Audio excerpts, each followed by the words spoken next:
Sur les traces de Céleste, c'est l'exposition visible actuellement et jusqu'au 11 février dans le hall de l'Hôtel de Ville. Une exposition de peinture, dessins et d'aquarelles réalisée par l'artiste rombasienne Céleste. Formée aux Beaux-Arts, sa passion remonte à son enfance en Italie, son pays d'origine. Je suis venue à la peinture parce que comme je suis italienne d'origine, j'aurais voulu être peintre d'abord. Dessiner, c'était quelque chose pour moi. Je rêvais quand je voyais des peintres qui venaient dessiner dans mon pays parce qu'il est riche en restes romains.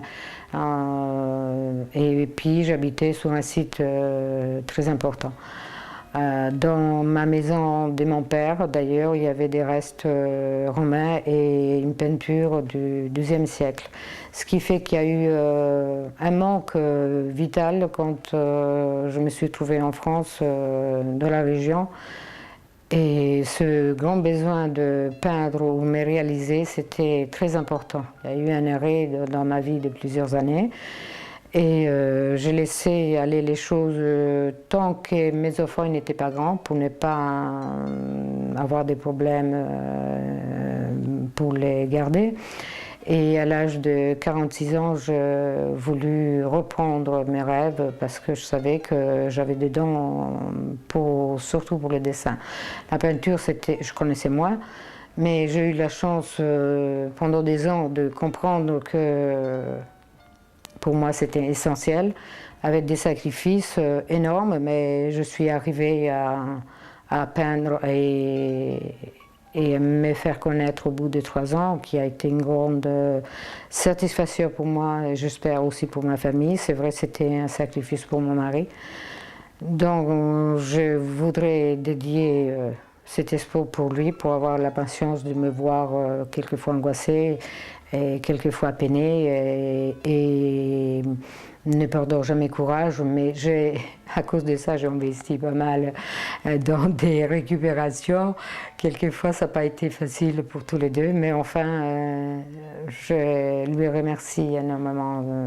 Je suis très reconnaissante de ne pas avoir fait obstacle à ce que je voulais faire.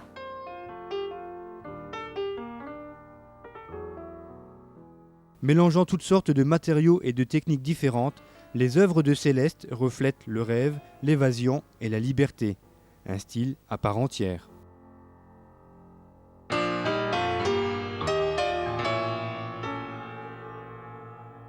Je voulais avancer dans la peinture moderne, surtout, tout en ayant une technique classique, que je pouvais utiliser des trouvailles. Mais j'ai découvert assez tôt d'ailleurs que je n'étais pas la seule.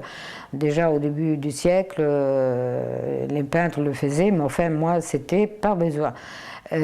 Qui m'a confortée dans ce que j'ai pensé et ça m'a énormément aidée, même au niveau de peinture, j'utilisais la suie de la cheminée à mazout.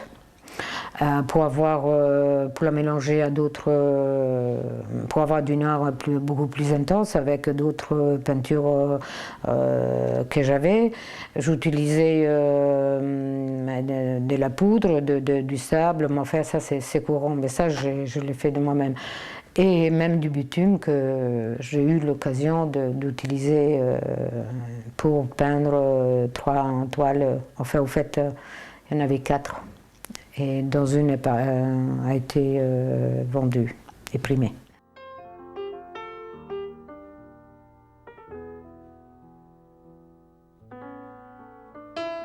La toile c'est très bien, mais il me semble que quand tout est propre, net, neuf, la toile me parle moins, c'est-à-dire j'ai plus de combats pour l'attaquer qu'un papier qui a vécu et qui peut être très beau au fait. Donc pour moi c'était une double facilité, les cartons, je pouvais utiliser les gris, les jaunes qu'on trouve naturellement et utiliser, les mettre sur un thème, enfin sur une toile où je pensais pouvoir la mettre, mais c'était pas l'essentiel pour moi, c'était pour réutiliser les objets ou les choses pour lui donner une deuxième vie.